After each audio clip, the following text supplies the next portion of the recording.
This is the story of Elias, a farmer whose life was a testament to toil.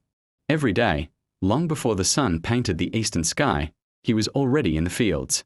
His was a world defined by the unyielding rhythm of hard labor.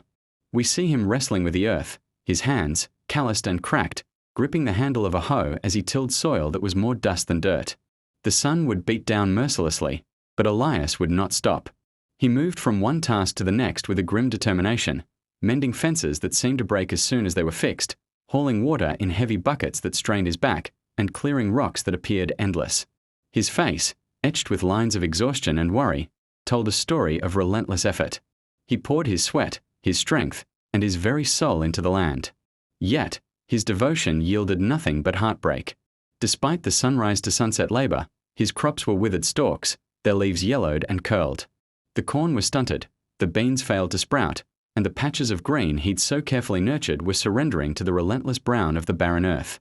His farm, once his pride, was now a monument to his failure. His spirit, once as fertile as he hoped his land would be, was becoming as dry and cracked as the soil beneath his feet. Every sunrise brought not hope, but a fresh wave of dread and the heavy burden of another day of fruitless struggle. The breaking point arrived on a blistering afternoon. Elias stood on a small hill overlooking his property, the vast expanse of his failure laid out before him. The sight was a dagger to his heart.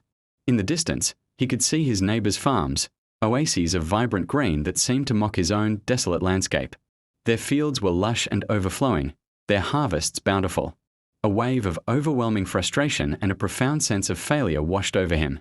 The weight of it all became too much to bear. His legs gave out, and he collapsed to his knees, the dust rising around him.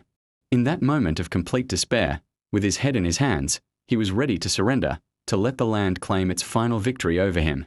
As he knelt there, broken and defeated, a quiet thought began to form amidst the storm of his emotions.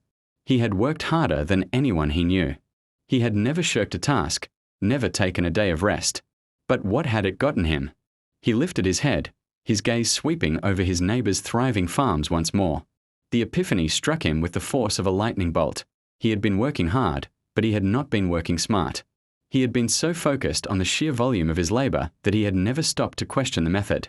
He was fighting the land, trying to bend it to his will through brute force, instead of understanding it and working with it. He knew then that his approach had to change. It was time to stop just doing and start learning. He began to observe his neighbors, to read books on soil science he'd long ignored, to study new, more efficient farming techniques that went beyond the traditions he had blindly followed. With a renewed sense of purpose, Elias began to transform his farm and his methods. He meticulously designed and dug a simple but effective irrigation system, channeling precious water directly to the roots of his plants instead of wasting it. He researched crop rotation, planting legumes to naturally enrich the soil with nitrogen, breaking the cycle of depletion. Each new strategy was a small victory, a piece of a larger puzzle falling into place. It was still hard work, but it was intelligent work, guided by knowledge and observation. Slowly, miraculously, the farm began to respond. The final scenes show a different world. Elias's fields are now a tapestry of vibrant green. The corn stands tall and proud, the vines are heavy with beans, and the air is filled with the sweet scent of a flourishing harvest. His face, once a mask of exhaustion, now holds a look of quiet, profound satisfaction. He stands not as a defeated laborer, but as a wise steward of the land. It comes from working smart, not just hard.